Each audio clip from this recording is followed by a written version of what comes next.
Great. Can everybody see those slides all right? Yeah. Yeah, brilliant. Okay, well, thanks very much and good morning, everybody. So, you've heard my strapline. If it's polluted, noisy, or smelly, I'm interested. I'm Emma Tattersdill and I'm an environmental solicitor at Bexley, Beaumont.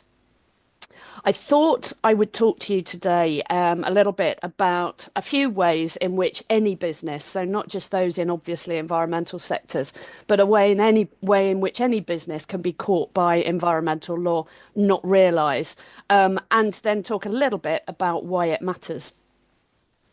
Um, so, first area I thought I would talk about is waste management. Now, all businesses produce waste. Most businesses will have a big name waste company that empties their bins, and they think it stops there. But do you know where all of your waste goes? Do you even recognise all of your waste as waste? So, couple of examples here. I was working with a business that was replacing all of its computer and other office equipment. It wanted to allow staff members to take the old kit away free of charge for their personal use at home. Seemed like a much better idea than sending the kit off to landfill. What the business didn't realise was that much of that equipment was legally classed as waste and it had to be handled as such. And there are some really quite strict rules about the handling of waste electronic and electrical equipment. In another example, I was working with a vehicle manufacturer. They had lots of metal offcuts and other bits of surplus material from the manufacturing process. They'd found a market for it, which meant that after it had been reprocessed, it could be reused. Again, much better than sending it off to landfill. But once again, the material legally classed as waste and again had to be handled as such. Really, anytime people talk about a byproduct, surplus material, offcuts, phraseology, terminology like that, we need to think about whether they're dealing with waste and whether the material has to be handled as such. Another area is water management. So again, another example, I was working with a retail client, really well intentioned, organised a car wash in the car park of one of their stores.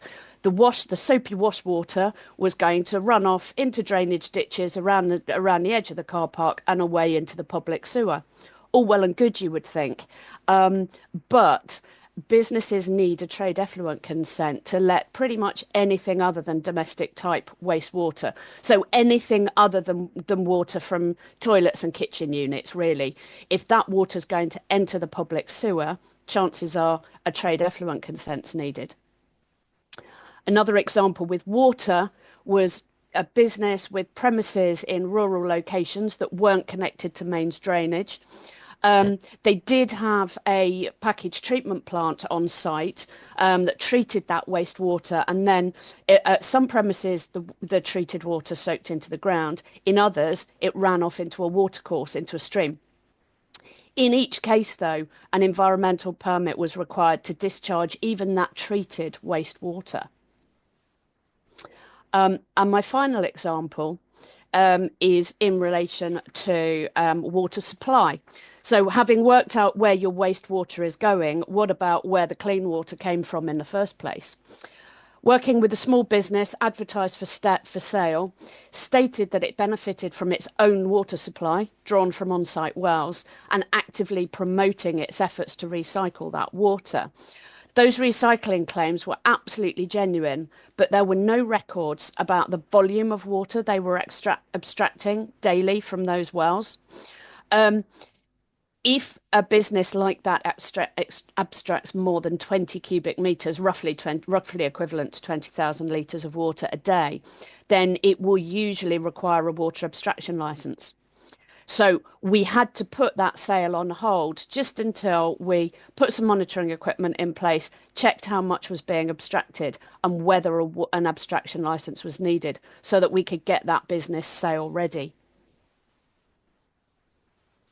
So really the message from all of this is all businesses can be caught by environmental regulation, particularly waste management, but water management and other areas as well.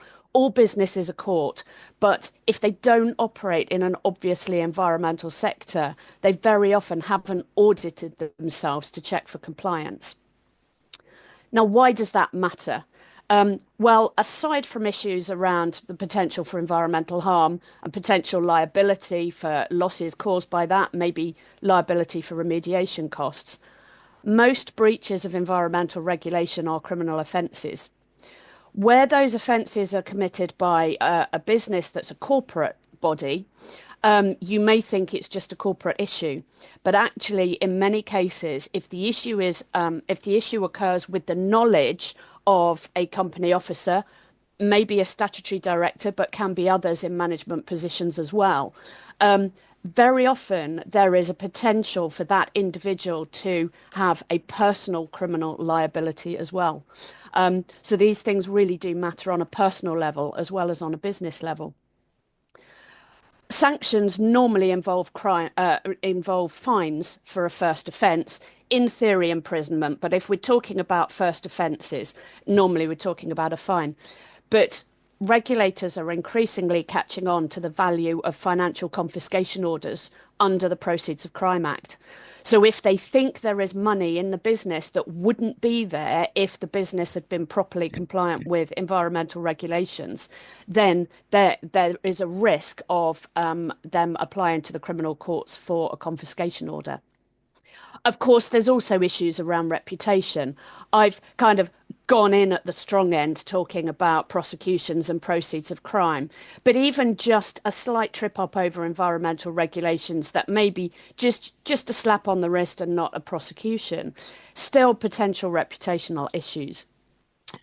What about that business that's got a great environmental, social, and governance policy? It's worked really hard to make sure that that policy is applied by the business. It's not just sitting up on the shelf, it's having a practical impact on the business. You trip up over your environmental regulations, and suddenly, with a bit of adverse publicity, maybe you've undone all that great work you've done on your environmental policy or ESG policy. If you're promoting green credentials, again, you can really undermine all the hard work that you've done. We know that in many cases, customers are prepared to pay a little bit extra to go with a business that provides goods or services with strong green credentials. We know that's attractive to investors too. And there's a lot of data also that says it's attractive to employees and prospective employees, particularly those in that sort of 18 to 24 age bracket at the moment. So again, getting it right can be really valuable. Getting it wrong can undermine a lot of hard work. Another reason why it's important, a lot of businesses, larger businesses, have to report some of their environmental about environmental performance. Many businesses don't have to, but some choose to. And obviously, if you choose to, you've got to report accurately. But even if you don't report on environmental performance, all directors of businesses have statutory duties. The duty under Section 172 of the Companies Act, a lot of people know as the obligation for directors to act in a way that they consider in good faith would be most likely to promote the success of the company for the benefit of their members as a whole. What often gets overlooked is that in doing so, the statute says they must have regard, among other things, to the impact of the company's operations on the community and on the environment. So again, it's another reason why thinking about your environmental performance, thinking about your environmental compliance is so important, even if you don't operate in an obvious environmental field. I also gave you the example of the corporate transaction that we just had to delay while we got things right. And often that's true with both property and corporate transactions. Usually, and with each of the practical examples I gave you, the businesses could achieve what they wanted to achieve. It's just that we had to take a little bit of time to make sure that they went about it the right way. So this isn't about the lawyer coming in and saying, you can't do this, you can't do that. But it is about saying, OK, you've got a great idea. Now let's do it the right way. So, who can I help? Well, there are some obvious examples. So, anyone that's operating in an environmental sector and needs a bit of help with their compliance, anyone that's already identified an environmental issue or risk, and also solicitors, corporate finance advisors, anybody else acting on property or corporate transactions. Perhaps they need some support getting a business sale ready. Maybe they need some support with due diligence if they're a buyer. Maybe they need some help making sure that risks and liabilities are properly apportioned in the transaction. But the area that I would really like to focus on, and hence giving you these other examples today, are the businesses that don't know what they don't know. So the ones that haven't thought about environmental compliance, haven't checked where they're caught. I'd love the opportunity to go along to those businesses, have a chat with them, explore where there might be areas that we need to look into in more detail. And again, find them practical ways to make sure they comply, and anyone who has a great idea. So the example of that vehicle manufacturer who had their great idea for what they were going to do with their offcuts, stop it going off to landfill. If you hear someone say, I've got a great idea, I'm going to make some money out of this, I'm going to do this, I'm going to do that, and it sounds like it might have an environmental element to it, I'd love to talk to those people, and again, help them put their great idea into practice, but doing it in the right way. And just to round off with what can I help them with? So it's not all pollution, noise, and smells.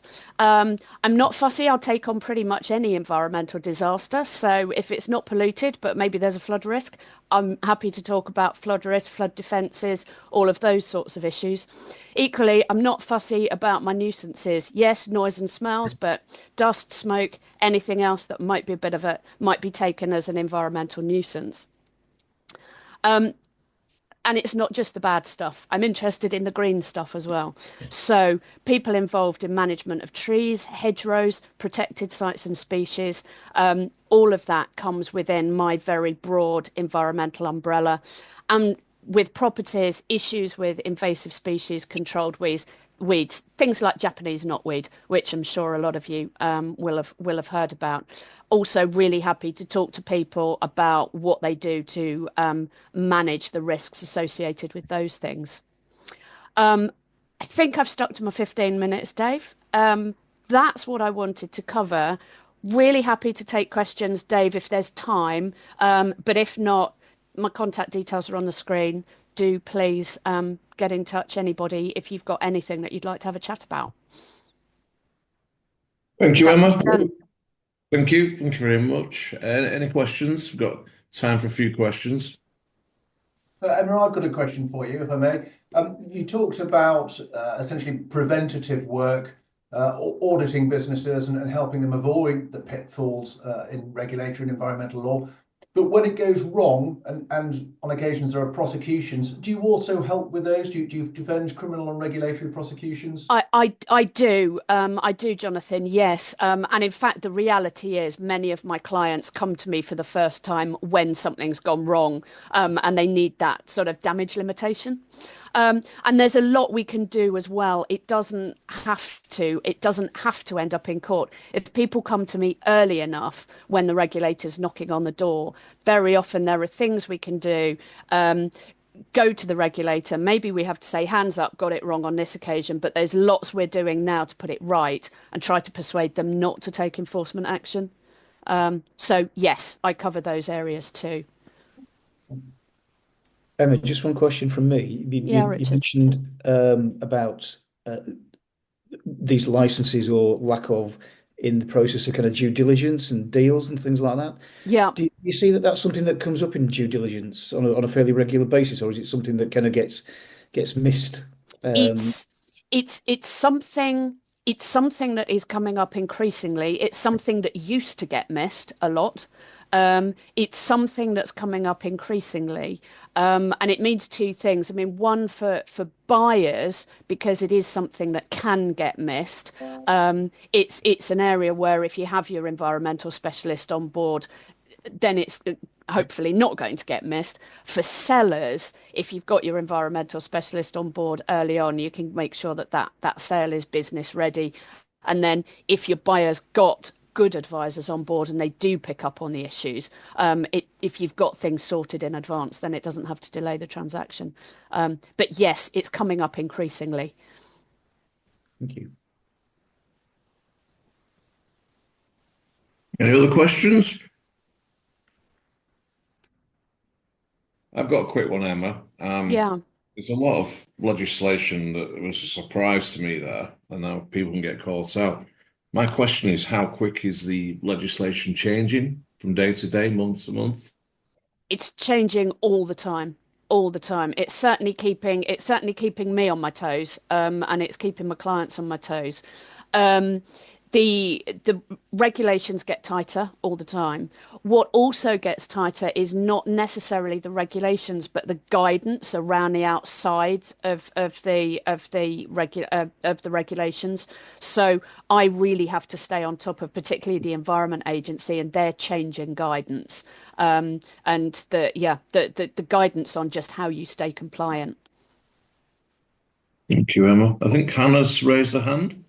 Yeah, hi, Emma. I Hi, don't know Hannah. if it's something that you get involved with, but we obviously sustainability is on every business's agenda. Mm. Do you get involved with sort of the proving of those claims, or is that something that isn't sort of your ballpark? So I do get involved. Yes, I will talk to clients about what the law says about whether your claims are lawful claims or not, what you can say and what you can't say. What I very often have to do, if you're looking at clients that are making sustainability claims for their products, for instance, Yeah, I may have to work in a team with a technical advisor, yeah, where the that's where technical we sit as advisor. well. Yeah, it's a difficult one because we can advise on the law, but then actually evidencing these claims is quite technical now, isn't it? Yeah, yeah, Guidance again is changing, the methodologies are changing all the time, so it's really yeah. hard. Yeah. Yeah, yeah, absolutely. And we can advise on whether there's adequate evidence. What we can't necessarily do is produce the technical evidence. Yeah. Yeah, that's where we need somebody else to work with us. Okay, great. Thank you. Well, thank you. Thank you very much, Emma. Okay. Thank you. Thanks, everyone.